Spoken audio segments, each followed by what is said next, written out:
Você já parou para pensar que a sua empresa pode estar pagando impostos a mais? O nosso sistema tributário é bem complexo e é comum as empresas pagarem mais do que o devido. Saiba que é possível recuperar os valores dos últimos 5 anos e reforçar o seu caixa. A Fortus Tax é especialista no assunto e já ajudou muitas empresas nos seus 18 anos de atuação. E o mais importante, você só paga pelo serviço depois que o dinheiro estiver na sua conta. Fortus Tax. Pagar o justo é o nosso forte.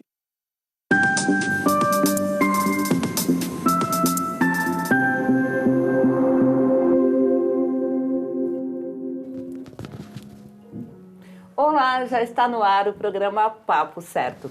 Comigo, Amanda de Oliveira e Evanira Guiar.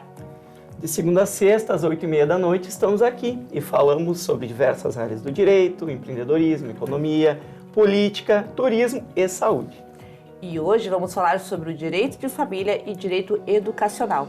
Duas especialidades transversais que precisam estar conectadas para que se possa manter a efetividade de um dos pilares que lhe é comum, a proteção integral da criança e do adolescente. E para falar sobre este tema, estamos recebendo os doutores Luciano Escobar, que é especialista em Direito Educacional, e o doutor Rodrigo Severino, que é especialista em Direito de Família. Muito obrigado pela presença de vocês no Papo Certo. Obrigado, Evanira. Muito legal estar aqui. Amanda, prazer. Obrigado por nos receber, para a gente poder falar sobre esse tema importante. Muito obrigado também, agradeço muito ao convite e essa oportunidade de trazer um pouco mais do nosso dia a dia com essa necessidade de interação entre duas áreas do direito tão especiais. Realmente, sejam muito bem-vindos então. E você de casa já pode participar do nosso programa enviando a sua pergunta ou comentário através do nosso WhatsApp 51 30 29 80 80 para interagir com os nossos convidados e saber mais sobre esse tema que é tão importante. Um intervalo de 30 segundinhos e já voltamos.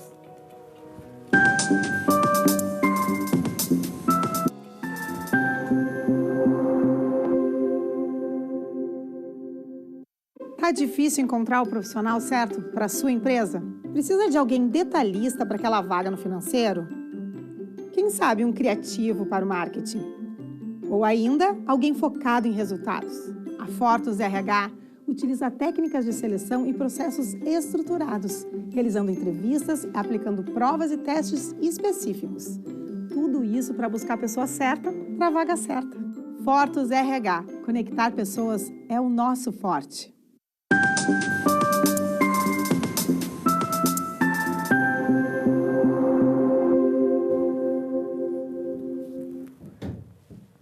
Viram como foi bem rapidinho? Já estamos de volta com o Papo Certo. E não se esqueçam que o programa também está sendo transmitido simultaneamente pelo YouTube e Facebook. E através dessas plataformas vocês podem assistir e também compartilhar. Então, doutores, para começar nosso programa de hoje, vindo aí o fim de um casamento, uma união estável em que há filhos, quais os aspectos importantes, indispensáveis que precisam ser acertados entre o casal em relação aos filhos? Essa é contigo. Né? Então vamos lá. Os aspectos são aqueles inerentes ao poder familiar, né?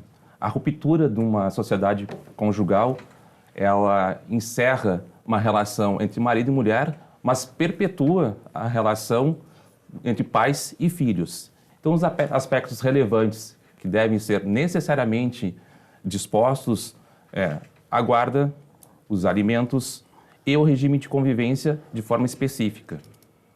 Muito bem. Doutores, qual é a diferença entre guarda e poder familiar? Essa, Amanda, é uma questão muito especial que deve ser tratada de uma forma bem pontual, porque a própria lei, o Código Civil, em seus 2 artigos que definem especificamente a guarda e o poder familiar, trazem uma confusão entre a forma de tratar a guarda e o poder familiar. O poder familiar ele está ligado à autoridade parental, ou seja, vinculado aos pais. Não necessariamente a guarda há essa vinculação com os pais. Um tio pode ter a guarda, um avô pode ter uma guarda. Muito comum, inclusive. Inclusive, nos dias de hoje, nesses novos aspectos de família, sim, são muito comuns. O poder familiar, então, que é o antigo pátrio-poder, esse nome que deixou de existir na nossa legislação, faz com que haja atribuições deveres e direitos inerentes à criança. Independentemente de alguma ação judicial, o próprio direito, ele prevalece pelo fato de ser pai, filho, enfim, né, de ser o responsável ali familiar, por uma hierarquia familiar, hein? Muito bem colocado, Wagner. Muito bem. E como a guarda se estabelece? Quais são as modalidades de guarda existentes? É um tema que dá para abrir bastante aí a discussão, Sim, né, isso doutor? daria espaço para uma grande comunicação com a sociedade em razão disso. No Brasil, nós temos basicamente e especificamente 2 tipos de guarda. É a guarda unilateral e a guarda compartilhada. Existem outras legislações, na Europa, França, Portugal, por exemplo, e nos Estados Unidos, outras modalidades de guarda, como a nidação, na qual a criança tem um ninho e quem vem para o seio familiar, que vem para aquela casa, é o pai e a mãe, um na ausência do outro. Existe também a guarda alternada, mas essas 2 formas de guarda, elas não encontram uma previsão específica na nossa legislação. Então, atualmente, temos 2 tipos de guarda. A guarda unilateral, que não é a regra, e a guarda compartilhada, que é a regra. Nessa guarda compartilhada, os pais mantêm inerentes a eles o exercício do poder familiar, de forma contínua e dividida.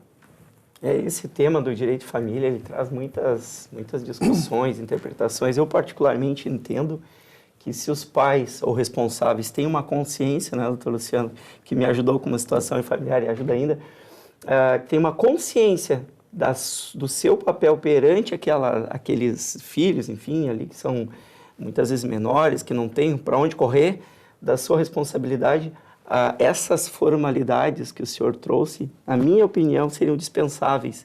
Se tivesse essa consciência dessa responsabilidade. Eu, particularmente, tenho 2 situações pessoais, doutor. Eu tive a guarda do meu filho mais velho e até agora, meu filho fez 18 anos, tinha a guarda compartilhada, mas ele vivia com a mãe dele. Certa feita ele decidiu, pai, vou passar uns 6 meses contigo, botou a mochilinha e foi lá para casa. Sem problema nenhum. Eu acho que esse é o ideal, né, doutor? Perfeito. É proteger realmente o interesse do menor ali. Né? O foco da legislação é justamente esse, né? A preservação dos melhores interesses da criança.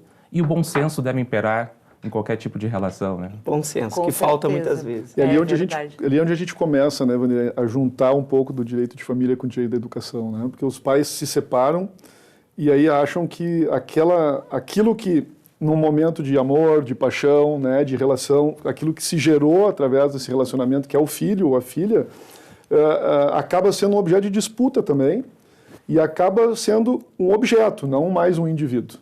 Objeto. Né? Então, assim, é meu, é para cá, tu vê, tu não vê, tu pode, tu não pode, e aí começa isso a vir para dentro do ambiente educacional. E é exatamente o pai não sobre pode isso. pegar, o pai não pode levar, a mãe não pode tirar, essa informação eu não deixo ela ou ele saber.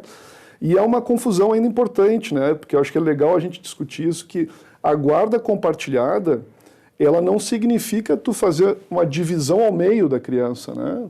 Então, assim, compartilhamos tudo, é o tempo, é o lugar que mora, é onde fica. A guarda compartilhada é dar aos pais de volta, né, uma capacidade, um poder de tomarem decisões juntos a respeito da vida. E a própria criança tomar a decisão. Dependendo da idade que ela tiver, ela meu filho participar tinha da tomada de 14 decisões. anos. Isso Plena é fundamental. pandemia, ele decidiu, vou passar uns meses contigo, vem pra cá. É o direito dele. Porque as pessoas confundem isso, né? Veio guarda compartilhada, então não preciso mais pagar alimentos, ou os alimentos são de metade Que não agora. tem relação. Que não tem nada a ver. A guarda pode ser compartilhada e ele está morando predominantemente com a mãe ou predominantemente com o pai, não importa, mas é isso. Porque a gente importou do direito europeu essa questão, porque quem tem a guarda unilateral na Europa, por exemplo, é uma pessoa que não tem mais o poder familiar que o Rodrigo falou. Então ela perde o direito de tomar essas decisões juntos. E aí lá veio guarda compartilhada, que é para dizer, olha só, não se tira mais poder familiar. Os dois têm que tomar as decisões sobre o filho ou a filha, né? E veio isso para cá. Porque quem ficava com a guarda unilateral acabava invocando para si um direito de propriedade. Só eu decido, só eu faço, só eu resolvo. Né? Então isso é importantíssimo para nós, para a gente entender e como isso vai repercutir para nós depois dentro das instituições de ensino. Realmente, eu quero aproveitar e fazer um adendo, doutor. Qual é, então, a relação da guarda com relação a direito de visita? Isso é uma questão importante, o Rodrigo esclarece muito melhor do que eu, mas eu digo assim, resumidamente, para ele complementar, né? O direito de visitas independe da guarda, porque, na verdade, o direito de visitas, para nós que trabalhamos dentro do direito educacional, né, e no cotidiano, ele vem a organizar a vida daquele ex-casal em relação ao filho, ou a filha, né, os filhos. Como eu posso conviver? Porque para alguns pais tu precisa ter um regime de visitação estabelecido, porque eles não conseguem conversar. Sim. Então, às vezes, ela é o mínimo que tu pode fazer. O mesmo regime de visitas, para outro casal, pode ser o máximo que possa acontecer. E para outros não faz sentido ter um regime de visitas, porque se dão bem. Então, vou lá para o pai, tá? Eu venho buscar ele aqui hoje. Tá bem, vai. Eu acho que é isso, né? Como é que vamos mais profundo nisso? A questão ela começa a ser semântica. Não há mais no ordenamento jurídico espaço para a palavra visitas, que isso deixa menor a essência do que é a convivência entre pais e filhos, ainda que o casal não conviva mais. Então há uma campanha até muito importante da OAB, que foi Filho Não é Visita, no qual a gente traz para a sociedade a importância do que é realmente conviver e não mais deixar apenas de visitar. Então, essa é a relação que a gente traz sempre da importância da convivência e não mais da mera visitação. Perfeito. E no caso dos pais separados, como fica a responsabilidade pelo pagamento da escola? Aí, especialidade do Dr. Luciano. Mas para nós, dentro do contexto do direito educacional, a responsabilidade de pagamento ela é tanto do pai quanto da mãe. Independente do regime de casamento que eles mantiveram, que eles mantêm e de como aconteceu a separação. Os pais podem fazer, no momento da separação e do divórcio, lá os seus arranjos próprios, né? Que aí é um aspecto de pensão que o Rodrigo pode falar para nós, mas para a escola, e isso está dentro da lei, isso está no Código Civil, isso está no Estatuto da Criança e do Adolescente, a responsabilidade pela manutenção, né, pelo sustento e pela obrigação de dar educação é de pai e de mãe.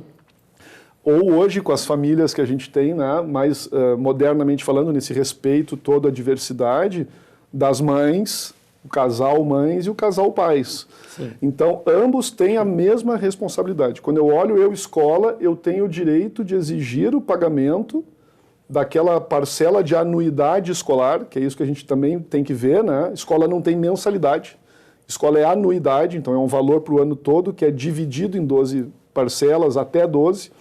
Então é obrigação de ambos. E eu, escola, posso exigir de qualquer um deles. E é uma das dificuldades que a gente tem, porque aí pais e mães vêm dizer, olha, lá na minha separação, ficou acordado que ele pagaria o colégio, não eu, mãe.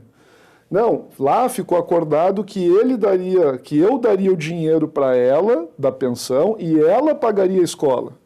Ou mais ainda, né, no contrato, eu não assinei o contrato, eu mãe ou eu pai, quem assinou foi o outro. Ele é o responsável financeiro que está declarado ali. Isso para nós não faz diferença, porque se a criança está lá, o adolescente, né, eles estão lá estudando naquela escola, parte-se do princípio de quem foi a decisão do pai e da mãe. Essa foi a escolha. E a gente debateu isso recentemente num grupo de estudos. Eu não fiz parte, escola, não fiz parte daquele acordo de separação para concordar que eu só posso aceitar de um ou só posso exigir de outro a mensalidade. Então, para a escola, a responsabilidade é de ambos. E aí, frente ao direito de família, eles precisam resolver lá. E seguindo sobre o direito de família, o pai ou a mãe que deixa de pagar a pensão, ele pode ter a convivência diminuída? Não existe uma relação, Amanda, com relação a período de convivência com a obrigação alimentar. São dois institutos que convivem, mas não estão necessariamente vinculados com uma consequência num no outro. A pensão alimentícia impaga, ela demanda uma ação própria com a finalidade de trazer para si recuperar o valor que deixou de pagar. E isto não interfere de forma alguma na regime da convivência. Continua o pai ou a mãe com direito pleno de continuar com a convivência. Importante isso, né? E é possível, mesmo com a guarda compartilhada, que haja obrigação de pagar a pensão de alimentos aos filhos? Com certeza. Os alimentos são fixados dentro de um binômio, ou modernamente um trinômio, mas eu continuo utilizando a expressão binômio, necessidade e possibilidade. Então, dentro dessa quantificação de quanto uma criança necessita, é que vai ser feita a ponderação do valor alimentar. Então, sim, ainda que a guarda compartilhada consiga compartilhar melhor o tempo, não significa que a pensão alimentícia vai ser reduzida.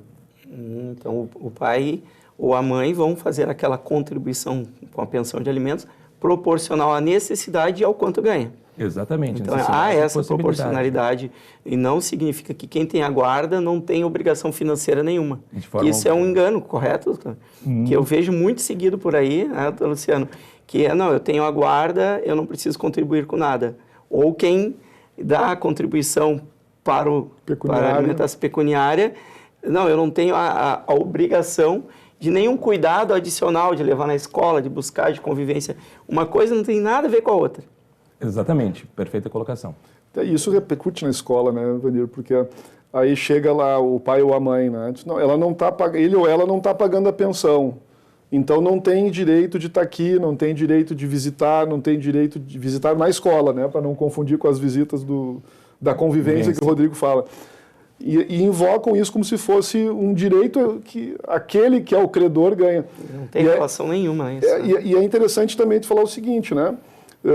A pensão, o pai ou a mãe que não está com a guarda ou teve essa obrigação de alimentos definida financeiramente, ela é aquilo que é visível. Eu desembolso todo mês uma quantia direto para quem cuida da criança ou pagando as necessidades que ela tem. Mas quem está com a criança em casa está gastando igual. Muitos gastos. É o aluguel, é o condomínio, é a luz, é a internet, é o telefone, é o transporte. Então, ambos estão pagando alimentos. Roupas. Tudo, né? Todos pagam. Isso não entra naquela conta muitas vezes. Não. E a conta serve para estabelecer o mínimo de novo, né? Não o máximo. Eu já pago tanto, não tenho que pagar mais o passeio, não tenho que pagar mais o brinquedo. Não, isso é o mínimo. Até porque tem que se lembrar que a criança ela tem que ter o mesmo direito, as mesmas condições que ela tinha de quando os pais eram casados. Perfeito. É isso que se busca sempre, né? Manter o equilíbrio social. Então, se ela tinha condições antes de ter um lazer, ter um telefone melhor, ter um passeio, ela tem que tentar chegar o mais próximo disso, né? Com certeza. Pessoal, o papo está muito bom, mas nós já finalizamos então o nosso primeiro bloco, um intervalo de 30 segundinhos e já voltamos com o papo certo. Fiquem com a gente. Eu não estou ouvindo o retorno, vou tirar esse.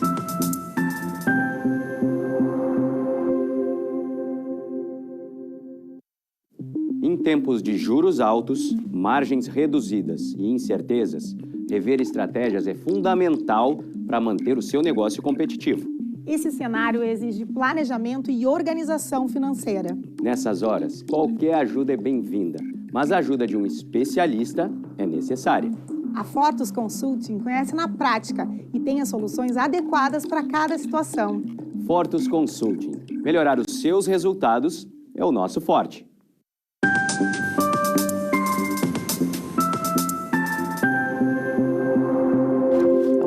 Tá errado, tá escondendo aqui. Doutor. Voltamos com o Papo Certo e eu quero te convidar para nos seguir nas redes sociais e te lembrar que o programa também é transmitido nos canais digitais NET, Claro, Vivo, TVN, Tubarão e também pela Rede Litoral de televisão através do canal 6 da NET Litoral. Então, doutores, neste contexto, né, da nossa conversa, da relação do direito de família e direito de educação, o que se entende como o melhor interesse da criança e do adolescente e a sua proteção integral? Essa é a pergunta de milhões, né?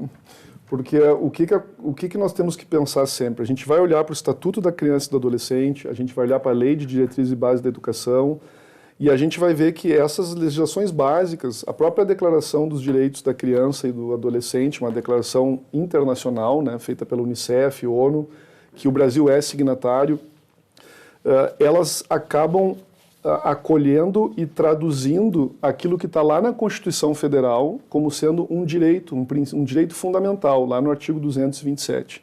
Então ele fala que o melhor interesse da criança e do adolescente é aquilo que deve ser feito levando sempre em consideração a plena educação, a plena segurança, né, o relacionamento saudável, a criança e o adolescente estarem livres e protegidos de qualquer tipo de violência.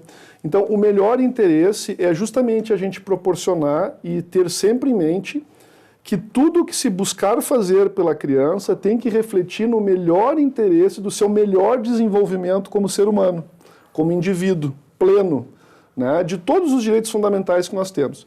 E a proteção integral, ela vem a ser uma forma de efetivar isso. Ela é uma grande rede de proteção, vamos falar assim para as pessoas entenderem facilmente, né, que ela é formada por família, por Estado e por sociedade. Então, quando a gente pega e traz essa questão da proteção integral para essa relação de direito da educação e direito das famílias, a gente tem que entender que num processo de separação judicial, por exemplo, a criança não pode ser o alvo da separação, ou o adolescente, né? Ele não pode ser a vítima, ele não pode sofrer com aquilo, e é o que muitas vezes os pais esquecem. Então a criança vira um instrumento de barganha, vira uma bucha de canhão, para ficar como instrumento de negociação, né, para aumentar a pensão, para melhorar a convivência, para não deixar fazer isso, porque é a única forma que eu tenho de atingir a minha ex-companheira ou meu ex-companheiro.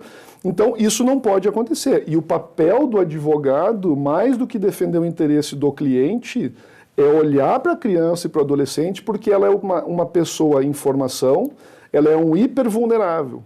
A sociedade tem o mesmo papel. Ela tem que olhar para todas as situações que ela vivencia e que ela constata de crianças e adolescentes em situações de risco, e aí os riscos são dos mais variados, é físico, é psicológico, é um abandono intelectual, né, é uma má condição de moradia, uma desnutrição, aquela criança de 7, 8 anos que passa o dia sozinha dentro de casa, né, tu tem a família, a sociedade e o Estado. O Estado está lá representado pelo Ministério Público, que é quem tem que efetivar, né, as políticas públicas que são criadas pela União, ou pelos estados mesmo, para dar esses direitos todos e essa proteção à criança. E no contexto da escola, a escola acaba sendo o Estado também. Porque só existe escola particular porque o Estado, a União, né, o ente estatal, ele autorizou que um particular explorasse a atividade de ensino. Por quê? Porque ele não dá conta de oferecer a escola pública gratuita como é estabelecido na Constituição. É direito da criança e do adolescente o acesso e a permanência na escola e é o dever do Estado proporcionar isso. Então, esse é um conceito geral e amplo de proteção integral da criança e do adolescente. Excelente. Se a gente falar assim, ó, comparando, tá? Para a gente poder ter assim, uma metáfora para todo mundo entender. Eu estou no carro e passo por um acidente de trânsito na estrada e não paro. Eu fui um omisso em relação àquela situação, porque não significa que eu tenha a obrigação de salvar, mas eu tenho condições de prestar algum socorro, de chamar um socorro efetivo. Quando eu vejo uma criança e um adolescente numa situação de risco, é a mesma coisa. Eu tenho o dever legal, constitucional, de acionar os órgãos públicos, Conselho Tutelar, Ministério Público, Delegacia de Polícia, que agora é o Departamento de Proteção da Criança, que é o DECA, né, o Departamento da Criança e do Adolescente, antiga delegacia do DECA. Então eu tenho esse dever. Excelente. Isso é essa dimensão de proteção integral. Uma aula aqui de Direito de Família e Educacional. Parabéns Maravilha. pela explicação, acho que foi muito didático. E é onde a escola entra. Porque quando ela está conosco, a criança está conosco, o adolescente está conosco, nós temos aquela guarda que o Rodrigo falou, judicial. Enquanto estiver na escola, Aquela guarda jurídica, ela é transferida transitoriamente para a escola. Excelente. Então é mais do que a responsabilidade por estar com alguém ou com algo contigo. Nós temos mais uns 5 minutinhos de programa e, doutores, eu gostaria de saber quais os direitos que os pais e mães têm em relação aos filhos frente à escola. Todos. Exatamente isso. Nossa, uma dupla dinâmica aqui. Mas tem exceção a esses direitos dos pais enquanto na escola? É legal a gente perguntar isso porque é um dos grandes conflitos que eu acho que o Rodrigo vive, né, na área do direito de família. Então, assim, direitos e deveres de pais na escola. Salvo a existência de alguma determinação judicial que diga algo que a mãe ou o pai não podem ter da escola, eles têm direito a tudo. E o que é o tudo, né? O próprio Estatuto da Criança e do Adolescente, a Lei de Diretrizes e Bases da Educação, ela vai dizer que os pais têm direito a ter acesso a todas as informações da vida escolar daquele estudante. Então, pais separados, se a criança sofre um acidente na escola, eu não tenho a obrigação de comunicar só aquela mãe ou aquele pai que tem a guarda. Os dois. Eu tenho que avisar os dois. Problemas de desempenho escolar, eu tenho que avisar os dois. Acesso à escola, os dois têm que ter. Então, todos esses direitos são garantidos a ambos, né? Indistintamente. E a exceção é quando há uma proibição judicial. Perfeito. Qual o papel dos advogados nesse contexto de relação do direito de famílias e do direito educacional? Nós temos que trabalhar juntos, porque aí eu volto para aquela questão que a gente estava trazendo da proteção integral. Então, advogados que atuam junto às escolas, às instituições de ensino, e os que atuam junto às famílias nesse contexto de separações e de proteção, né, desse núcleo familiar, porque mesmo pais separados, eles continuam sendo uma família por conta do filho que os liga, a gente tem que trabalhar juntos e a gente tem que olhar de quem é o melhor interesse, que é o da criança e do adolescente. Então, para as coisas darem certo no direito de família, quando ela vem para a escola, a gente precisa ter uma conversa transparente. A gente precisa ter informações claras, nós, lá nas instituições de ensino. A gente hoje já pede cópia das decisões judiciais que estabelecem guardas e visitas, desculpa, ainda sou das visitas, né? A convivência, porque a gente precisa entender o que é o mínimo, o que é o máximo de cada um, para não agir errado. Porque, às vezes, quem não tem aquela visitação, ir na escola e retirar o filho, ele pode estar indo de encontro a algo que estava organizado com a mãe. E nós, advogados que atuamos dessa forma, dessa modalidade, temos que estar sempre em mente que um processo não necessariamente vai resolver o problema, né? Então, não utilizar do processo como uma forma de mera vingança entre pais separados. Temos que agir de forma conjunta, sempre buscando os melhores interesses da criança. Perfeito. Ainda temos uns 2 minutinhos. Eu gostaria de saber, numa separação onde há um acordo entre os pais, que um deles pagará a mensalidade escolar. A escola pode exigir do outro pai também esse cumprimento dessa obrigação? Pode, é a complementação daquela nossa resposta anterior, né? Este acerto foi feito entre pais, judicialmente, só frente a um juiz, sem a participação da escola. Então, não há como um acordo entre particulares, vamos dizer assim, diminuírem ou modificarem o que é uma disposição da lei. Sim. A lei diz que é a obrigação de ambos. Dos pais. Dos pais. Um outro exemplo para comparar... Não deixa de né? ser pai por não ter a guarda? Claro que não. Até porque também não se falou em perda de poder familiar, né? Que é o que tiraria essa figura presente Sim. de pai ou mãe. Mas um outro exemplo simples é aquele quando a gente compra um imóvel, tem um contrato, ele está no meu nome lá, e eu resolvo vender, passar o contrato adiante sem quitar. O contrato do imóvel não está quitado, vai continuar pagando a outra pessoa. E aí o banco vem cobrar de mim. Eu digo, não, eu vendi já o apartamento, quem paga agora é o outro lá, está com ele. E o banco olha para ti e diz, não, só um pouquinho, eu não participei desse negócio. Perfeito, uma boa analogia. Então é a mesma coisa, eu não participei daquele acordo lá, eu escola, então a obrigação é dos dois. Se eu vou cobrar de quem não tinha que pagar, entre eles que busquem a solução da compensação. Tem uma pergunta agora que provavelmente seja a última, vamos ver se dá tempo. O pai ou a mãe que tem a guarda do filho pode exigir que a escola restrinja o acesso? Rodrigo tem também essa resposta. É uma questão bem interessante, bem pontual nos processos nos quais atuamos. E essa vedação, ela não é possível. As informações, elas têm que ser todas alcançadas aos pais. Como o Luciano bem falou, enquanto não houver a perda do poder familiar, os pais têm o direito e o dever. E dentre os direitos está de ter amplo acesso aos filhos, às informações inerentes aos filhos, a situação financeira, o desenvolvimento educacional e as notas.